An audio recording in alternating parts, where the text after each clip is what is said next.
რა ნიშნებით ხასიათდება შინაგანად სტრესი, გამოხატულებით, ასე ვთქვათ, სტრესი. ეს არის შინაგანი დაძაბულობა პირველი, სტრესი ქართულად დაძაბულობას ნიშნავს, ეს არის შინაგანი დაძაბულობა, მეორე ძილის დარღვევები, ან ძილიანობა, ან უძილობა, მესამე ეს არის კისრის და ბეჭის ტკივილი, ასევე კისრის და თავის ტკივილი და მეხუთე ეს შეიძლება იყოს კუჭნაწლავის დარღვევები.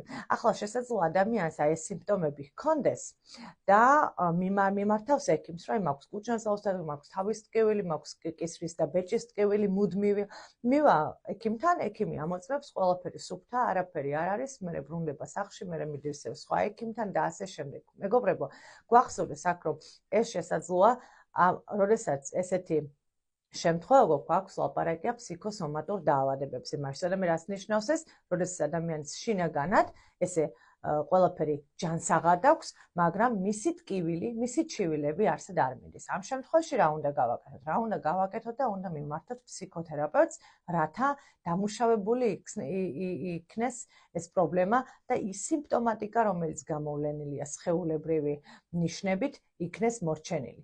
ახლა სტრესი ძალიან სერიოზული და ძალიან საინტერესო რამაა თავისი შინაარსის და ერთ რამეს გეტყვით. შესაძლოა შენ ახლა არანაირი სტრესი არ გქონდეს, ყველაფერი ძალიან მშვიდად და კარგად მიდიოდეს, მაგრამ შენი დაძაბულობა, შენი უძილობა, შენი კუჭნაწლავის დაავადებები, პრობლემები უბრალოდ არსად არ მიდიოდეს და შეიძლება ფიქრობ, რომ კი, მაგრამ საიდან მე ყველაფერი კარგად მაქვს, მაგრამ ეს სიმპტომატიკა ჩემში მაინც არის.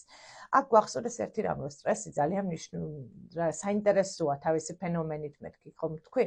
შესაძლოა 20 წლის წინ 15 წლის წინ მოხდა შენთან რაღაც დაძაბულობა კონკრეტულ დრავას ჰქონდა ადგილი, რომლის დამუშავებაც თავის დროზე არ მოხდა და ახლა უკვე მრავალი წლის მერე სტრესის აქვს ეს ფუნქცია გამოვლენილია სხვადასხვა სიმპტომატიკაში, ისეთი როგორიც არის ის ჩივილები, რომელიც ახლა ჩამოთვალე.